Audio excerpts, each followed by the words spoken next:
Merci à toute l'Assemblée. Je voudrais, avant de présenter mon intervention, remercier le gouvernement canadien, remercier également l'AUF, remercier l'UQAM et surtout l'OFDI de m'avoir donné cette opportunité pour parler des sujets qui m'intéressent à plus d'un titre, le genre comme paradigme du développement équitable et inclusif, en me basant sur l'expérience de la Côte d'Ivoire, mais surtout l'expérience à laquelle la chaire UNESCO a fortement contribué.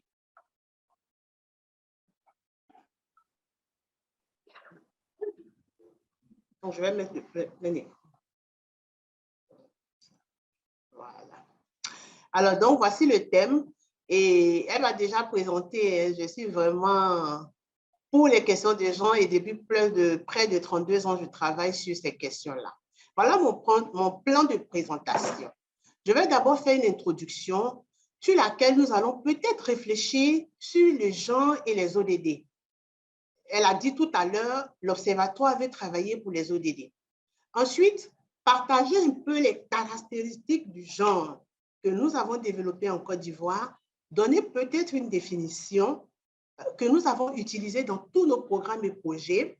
Ensuite, en troisième point, je vais vous parler de quelques programmes. On a fait de nombreux programmes, mais je choisirai quelques-uns parce qu'on m'a dit que j'ai 30 minutes. Donc, quelques programmes et résultats obtenus. Les défis, les perspectives que nous avons pour aller plus loin. Et finalement, les recommandations que nous allons faire à notre observatoire, à nous tous, pour pouvoir obtenir des résultats encore meilleurs et surtout que retenir. Il y a aussi une petite vidéo de 2 minutes que nous allons vous présenter à partir de ce que nous avons fait ici en Côte d'Ivoire. Alors, en introduction, la question est, que devons-nous faire pour qu'en 2030, nous ayons le développement durable? Le développement durable nécessite qu'il y ait une égalité entre les hommes et les femmes. Le développement durable nécessite qu'il y ait une pleine participation des femmes et des hommes, bien sûr, au processus et à la gestion du pouvoir, surtout quand nous avons des difficultés, comme en ce moment. Le développement durable nécessite une éducation pour tous, quel que soit le niveau ou l'endroit dans lequel nous nous trouvons au sein de la francophonie et même du monde entier. Le développement durable nécessite une gouvernance, une bonne gouvernance, la paix que nous recherchons tant entre les communautés et entre les différents pays. Toujours le monde dont nous rêvons en 2030, il y a eu quand même quelques progrès. Des progrès ont été faits dans nos différents pays d'Afrique relativement à l'institutionnalisation de l'égalité entre les hommes et les femmes, l'approche genre que nous prenons en compte, à la lutte contre la pauvreté. Tous nos pays font des efforts pour lutter contre la pauvreté, ça c'est sûr. Et dans le cas de la Côte d'Ivoire notamment, un pays émergent qui a fait face, qui a fait preuve d'une très grande résilience économique après plusieurs années de guerre et de conflits, surtout au niveau des élections. Nous avons fait des progrès, comme partout en Afrique. Mais le monde dont nous rêvons en 2030, il faut qu'on se pose des questions. Ne sommes-nous pas très loin de l'atteinte des objectifs de développement durable? Face aux conflits multiformes, la très faible participation politique des femmes au poste de prise de décision, la persistance des violences sexuelles, des violences basées sur le genre, les violences à l'égard des femmes et des filles. Quelle est la solution? La paix et l'égalité. L'égalité des chances entre tous ne nous échappe-t-elle pas? Ce sont des questions que nous devons nous poser. Dans le cas de la Côte d'Ivoire, nous avons un plan national de développement qui a 6 piliers, mais il y a 3 piliers qui nous intéressent fortement. D'abord, notre plan parle du développement du capital humain, c'est-à-dire qu'aujourd'hui, nous devons mettre l'homme au centre de tout.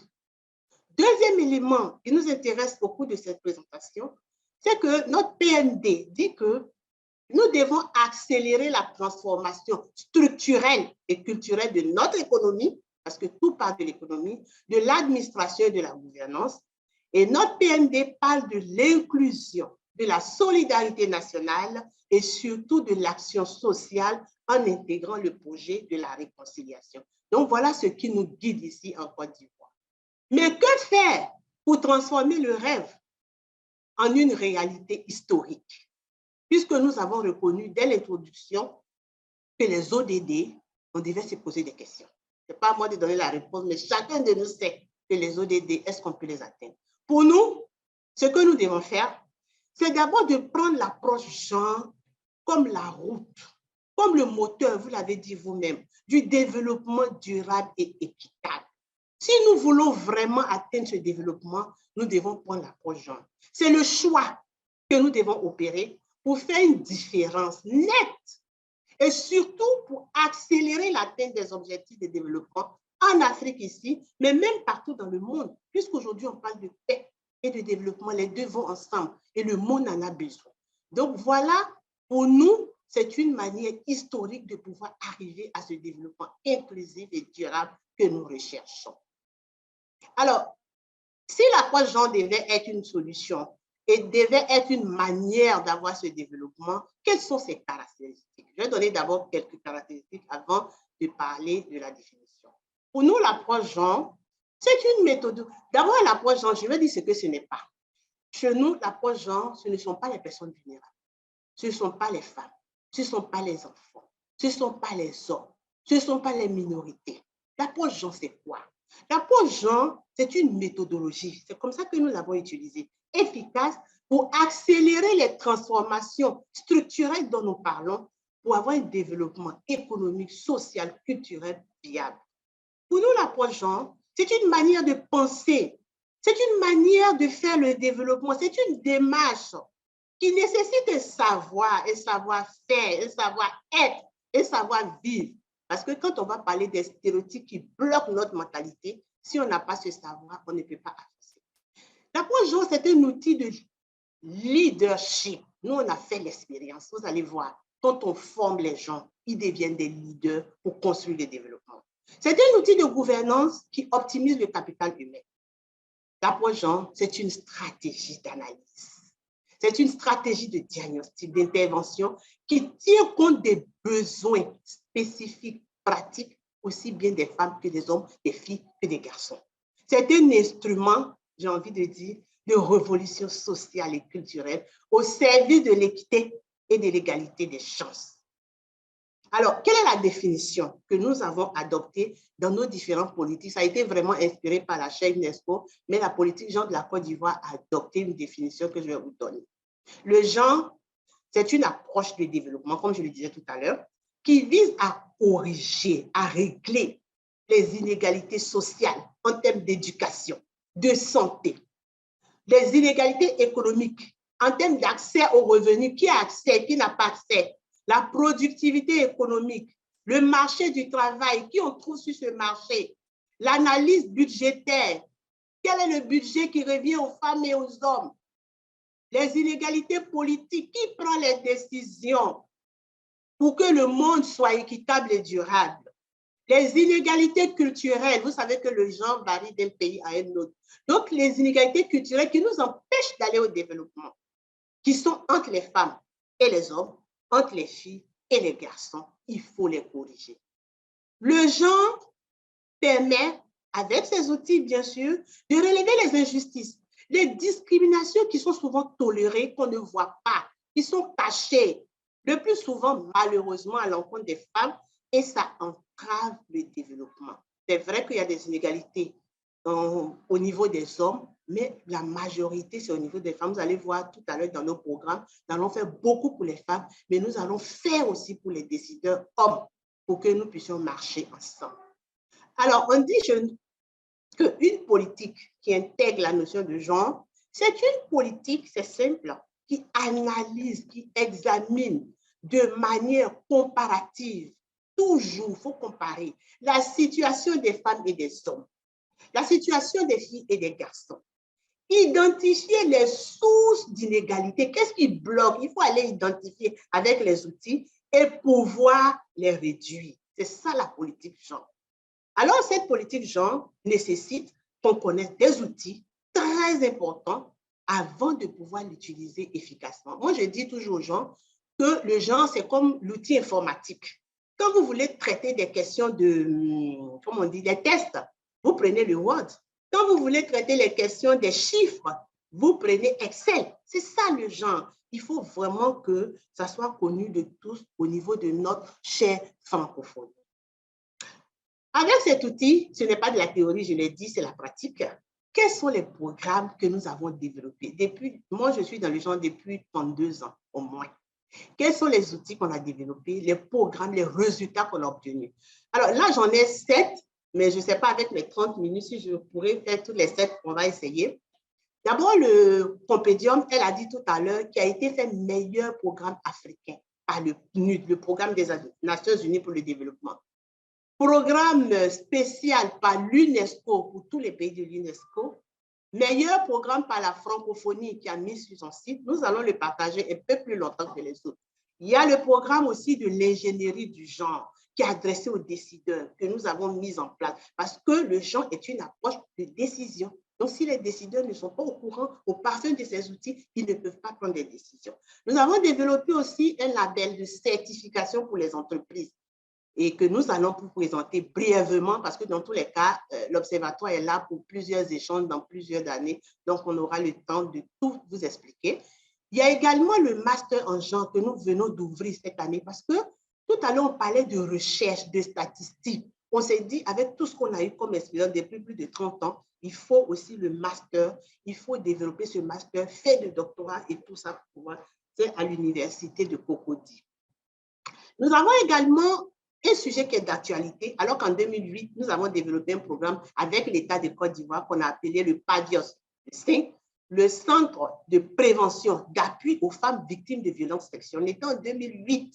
Et puis, il y a un programme qui nous intéresse à plus d'un titre parce que c'est lui qui nous a donné la chair, qu'on appelle le projet Diatocro, qu'on pourra peut-être présenter brièvement, qui implique les femmes et les hommes dans la gestion de l'eau potable pour une pérennisation de cette ressource dans le milieu rural, qui a fait tache d'huile, qui nous a valu une médaille d'or, qui nous a valu la chaire UNESCO. On va brièvement présenter ce programme. Et le dernier, qui est peut-être aussi l'un des premiers, parce que sans la paix, il n'y a pas le développement, on a développé aussi un programme et des outils en matière de paix, qu'on a appelé Créa Paix. Créons la paix pour nous et pour les générations futures. Alors, le Compédium, qui est le programme 1 que je présente. En fait, le Compédium est parti du fait que généralement, les hommes disent qu'ils ne savent pas où sont les femmes. Quand on doit les nommer, on doit les appeler à des postes, on ne les voit pas et tout. Donc, son Excellence, M. Alassane Ouattara, président de la République de Côte d'Ivoire, a demandé à ce qu'on rehausse en fait le rôle des femmes dans la gestion des affaires publiques, privées, électives et dans tous les secteurs d'activité.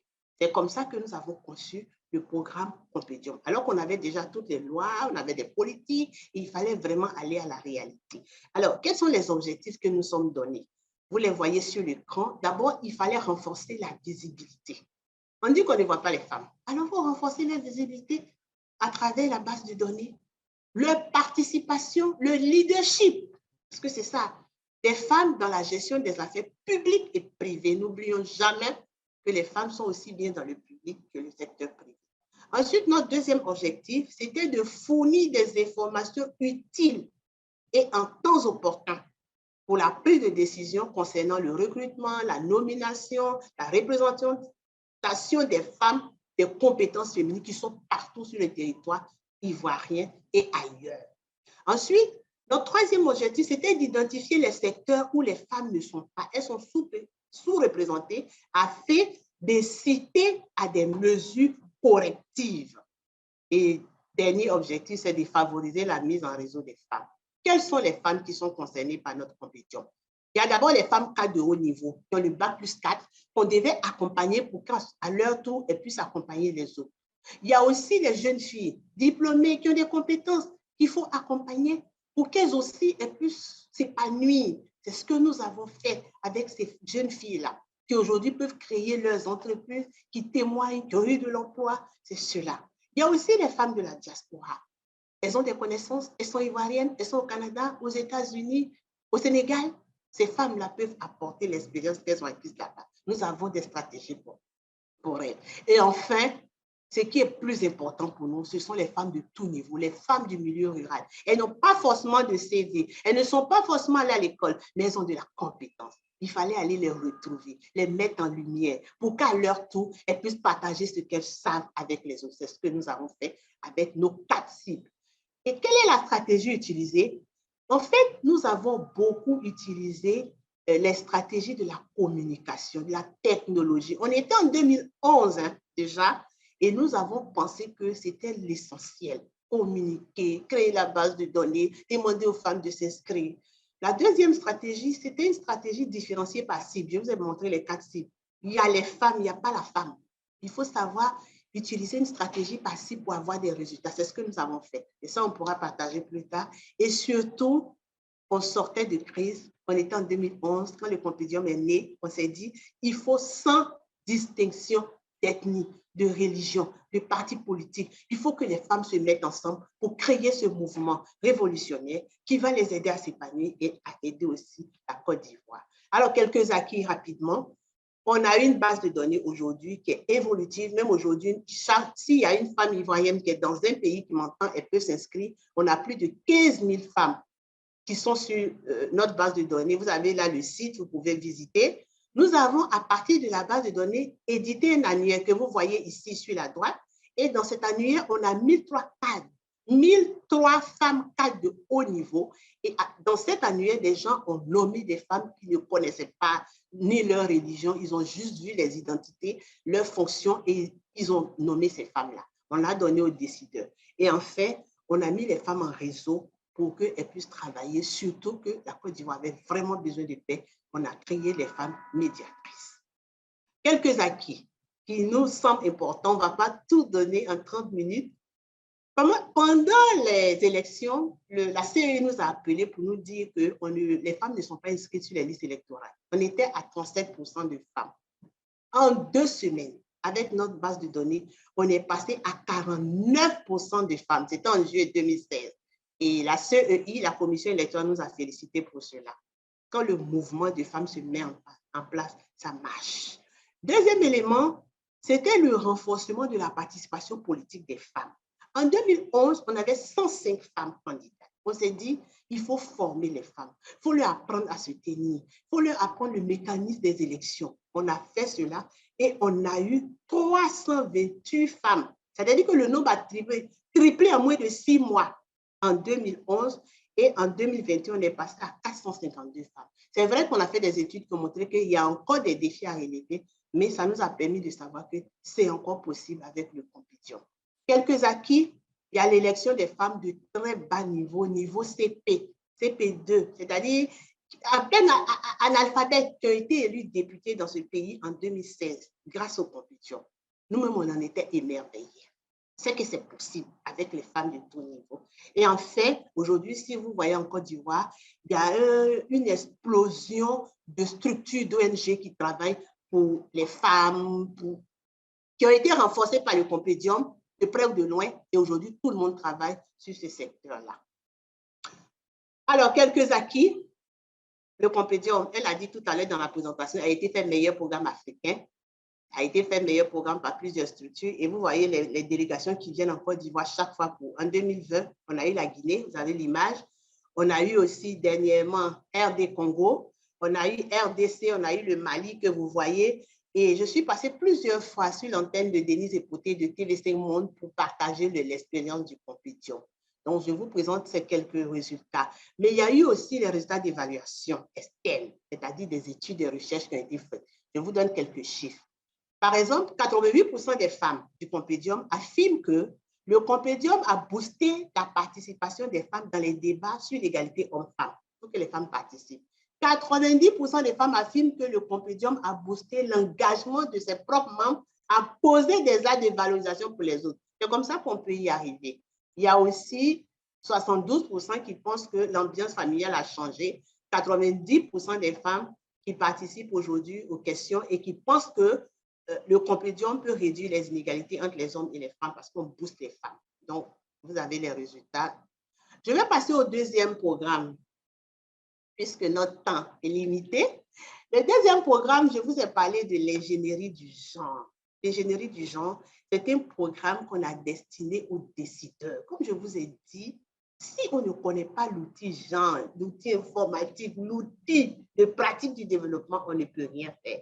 Donc, l'ingénierie du genre, c'était de doter la Côte d'Ivoire, l'Afrique et le monde d'experts de haut niveau en matière de genre pour construire, pour planifier, pour mettre en œuvre des interventions au niveau public et privé. Aujourd'hui, on a 200 experts. En décembre, le 10 décembre, on aura plus de 260 parce que cette année, on a près de 59 experts qui sont en train de se former. Il y en a qui sont venus du Mali, du Togo, on a formé des gens du Canada, de la France. Et cette formation est très importante. Ça permet de briser les plafonds de verre, de lever les barrières, de réduire les inégalités. Et surtout, quand les hommes se forment, c'est trop important pour nous. Alors, l'ingénierie du genre, je vous montre juste quelques images de nos experts qui sont sortis. Ça se fait en ligne, hein, donc tous les pays peuvent s'inscrire, mais c'est une de nos grandes réussites parce que là, on fait bouger les lignes parce que les gens sont transformés. Là aussi, on a fait des études. Je vous donne ce chiffre. 90% des alumni pensent que l'outil genre permet d'identifier les pratiques d'inégalité. Tant qu'on n'a pas identifié les pratiques d'inégalité, on ne peut pas construire l'équité et la justice sociale. Je vous laisse regarder le reste. Le troisième programme, c'est notre label. Je vous ai parlé d'un label qu'on appelle genre et compétitivité des entreprises. Comment percer le milieu des entreprises si on ne leur offre pas quelque chose qui va développer leur performance, leur rentabilité et qui fera d'eux des entreprises citoyennes. Et donc, quand on a présenté cela aux entreprises, c'était en 2020 déjà, avec le cabinet Normes Audit, qui est le premier organisme de certification au niveau de l'Afrique. On a eu 67 entreprises qui étaient partantes, qui nous ont dit qu'elles veulent être les premières entreprises à être labellisées. Et on est en train de construire le programme. Donc, c'est maintenant qu'on a commencé à les labelliser. Mais vraiment, on est au tout début et je pense que d'ici là, on vous donnera plus de résultats. Le quatrième programme, c'est le programme de master. Je vous ai dit qu'on vient d'ouvrir un master à l'Université nationale de Cocody qu'on appelle genre, économie et gestion durable de l'eau. Voici des problèmes qui bloquent le monde entier. La question du genre, la question de l'eau, de l'environnement. Que faire pour avoir de la recherche avec tout ce que nous avons comme expérience, pour avoir des statistiques, des leçons apprises pour partager avec le monde entier. C'est comme ça qu'on a ouvert le master. Là, on a 4 spécialités. Le cadrage macroéconomique et la budgétisation sensible aux gens. Je vous dis que c'est un outil d'avenir. Le genre, changement climatique et crise biologique, on a une spécialité. La protection des ressources, la qualité, l'hygiène et la sécurité de l'environnement. Mais je vous ai dit qu'on est au tout début. Hein. Voici le 7 septembre dernier, voici les personnes qui étaient en train de faire le test pour qu'on puisse choisir ce qu'on va garder. Et donc, je pense qu'on va ouvrir cette année bientôt en octobre pour pouvoir faire ce travail. Alors, avant de parler de ce que la chaîne UNESCO a, comment on appelle ça, a aidé à faire, on avait déjà au niveau de la Côte d'Ivoire, ça je tenais quand même à en parler, était le premier pays africain à se doter d'un plan national d'action de mise en œuvre de la résolution 1325 sur les femmes, la paix et la sécurité des Nations Unies. La résolution est née en 2000. La résolution est née en 2000, mais quand on a été au courant, on s'est dit qu'il fallait en faire un plan d'action. Voilà les axes qu'on a mis. Protéger les droits des femmes, inclure les questions de genre, faire la participation des femmes, renforcer l'intégration des femmes au processus. Et à partir de là, on a encore développé. On a été le premier pays. On a commencé en 2006, 2007 et en 2008, c'était la Côte d'Ivoire qui avait développé le plan d'action. L'ONU a demandé à tous les pays aussi d'avoir leur plan d'action. Je sais qu'au niveau du monde, il y en avait, mais au niveau de l'Afrique, on était les premiers. À partir de cette résolution, on a aussi développé, je vous ai parlé du programme d'appui aux femmes victimes de violences sexuelles. Je vous montre juste des images. Vous avez vu les quelques cas quand j'ai fait une visite déjà en 2008, on a pu prendre en compte. On a associé la gendarmerie, la police, on a associé les communautés parce qu'il fallait condamner les auteurs, il fallait prendre en charge les victimes économiquement, psychologiquement. Il fallait éviter qu'il y ait tant de violence. C'est un peu comme le mouvement MeToo, mais le mot MeToo est plus global. Nous, on a travaillé de façon communautaire. Ça, je tiens à le dire. Nos approches sont beaucoup communautaires parce que ça aide. Et voilà ce que nous avons eu. Je vais donner quelques résultats que j'avais quand j'étais encore là. En août 2008, on a eu 82 cas. Malheureusement, il y avait 73 cas sur les mineurs et seulement 9 cas sur les adultes. Et on a mis un système en place pour condamner des auteurs. On a été félicité à Genève parce que les parents, généralement, protègent les auteurs. Mais nous, on a mis un système avec la gendarmerie, la police, la communauté, on a condamné des auteurs pour refuser l'impunité. Le 6e programme, c'est l'avant-dernier, le programme CREAPAIX, Communauté régionale pour l'autonomisation et la paix. Ça a été initié en 2019 et c'était en prélude aux échéances électorales. Vous savez que généralement, quand il y a les élections, les communautés sont en conflit interethnique, sans même savoir pourquoi elles sont en conflit. Donc, on a créé ce programme-là pour développer le leadership des femmes et des jeunes pour que ces jeunes ils puissent se prendre en charge au niveau des conflits qui pourraient arriver généralement des différences entre les partis politiques. Qu'est-ce qu'on a fait avec CREAPAIX? D'abord, voilà notre démarche qui est simple. Ça commence par la conscientisation, la formation et l'action. Ça, on peut expliquer en détail ce que chaque élément. L'outil s'appelle COFA et ça a beaucoup marché. On a fait notre campagne pendant les élections. La paix est non négociable. On a formé des milliers de femmes, des milliers de jeunes. On a réalisé des médiations qu'on ne pouvait pas réaliser. Il y a des femmes du milieu rural qui ont fait des médiations dans leur région parce qu'elles ont reçu la formation et l'outil COFA. Alors, voilà ce que je disais, les résultats, il y a eu l'arrêt immédiat des dérives langagières au niveau des femmes. La campagne la paix non négociable, ça a été repris par plusieurs autres ONG. On a réglé des conflits et on a surtout contribué à la recherche de solutions pour la réunification des deux Corées. Vous savez, l'image, là, on m'a invité en Corée par rapport aux actions de paix qu'on faisait. Ici, c'est les femmes leaders de Côte d'Ivoire, de tous les partis politiques qui se sont mis ensemble. Là, vous avez les humoristes qu'on a formés pour qu'eux aussi, ils puissent contribuer parce qu'ils parlent, ils disent la vérité. Et on les a enseigné la paix. Pour nous, la paix est une activité, ce n'est pas une passivité. Il faut agir si on veut la paix. Et on leur a présenté cela. Là, nous avons les ambassadeurs qui étaient là, qui ont fait la paix non négociable avec nous. Voici les chefs traditionnels, vous voyez les images, là, je ne commente pas, les chefs religieux qui ont été aussi formés par nous pendant la crise. En tout cas, on a joué un très grand rôle. Le dernier, c'est le programme Diatopo. En fait, ce programme, il me tient à cœur, je l'explique, parce que c'est lui qui nous a valu la chaîne UNESCO. C'était simple. Hein? On a compris que dans les villages, quand on installait les pompes, c'était les hommes qui géraient.